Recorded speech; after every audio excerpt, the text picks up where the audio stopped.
My fiance's mother threw away all my clothes because they were too cheap and insisted on replacing them with expensive outfits to make me fit into their wealthy family. So I threw the entire relationship. I came home to find James's mother sitting in our living room surrounded by shopping bags. My clothes were missing from the bedroom closet, all of them. Gone from the hangers, gone from the dresser, gone from the laundry basket. I walked downstairs and found Patricia holding one of my favorite sweaters between her thumb and forefinger like it was contaminated. "This came from Target, didn't it?" she said without looking at me. I nodded because there was no point lying. She dropped it into a trash bag. James emerged from the kitchen behind her looking uncomfortable. "Mom wanted to help us out," he said quietly. "Help us out." I turned to look at her. She was already reaching for another piece of clothing. "Your wedding is in 6 months and you cannot walk down an aisle wearing things from discount stores. People will talk. They'll assume we raised James without means. They'll assume you trapped him because you couldn't afford better." I tried to explain that I liked my clothes, that I'd bought them carefully on my budget, that they were perfectly fine. Patricia cut me off. "Fine for what? For working retail? You're marrying into the Hendersons now. That means standards." James had told me his family was particular about appearances. I thought he meant they were snobby. I didn't realize he meant his mother would come to our apartment and throw out my wardrobe.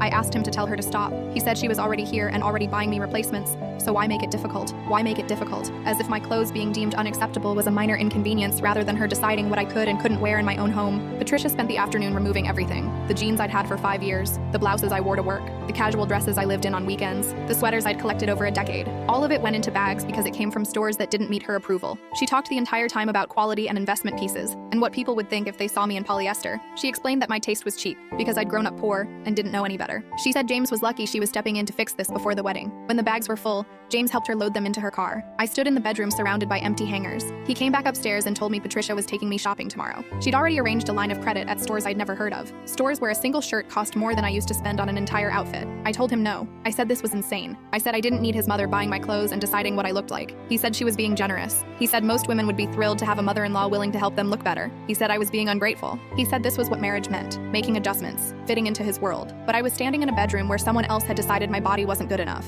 that my choices weren't good enough, that I wasn't good enough without their permission and their money and their standards. It wasn't about the clothes being cheap. It was about her deciding I was cheap. It was about him letting her. It was about the two of them conspiring to remake me into something that wouldn't embarrass them at country club events. I called my mom that night. I told her what happened. She listened quietly and then said, "Do you want to come stay with us for a few days?" That was all it took. I packed a bag with the one outfit Patricia hadn't seen yet and left. When James realized I was gone, he called and said his mother felt terrible, that she'd only been trying to help, that I was being dramatic and overreacting. He said I was throwing away our future over clothes. He said real love meant accepting help gracefully. He said his mother had already purchased 7 outfits for me and was expecting me to attend the fitting appointment tomorrow morning. I told him I wasn't coming back. Not tomorrow, not next week, not ever. He said I'd regret losing him over something this stupid. He said no one else would deal with how ungrateful I was. He said his mother had warned him that I wasn't worth the investment. I let him say all of it. Then I called the venue and canceled the wedding. Some people see you as a problem to fix. Some people enable that view. Neither deserves to be married to you. Retry.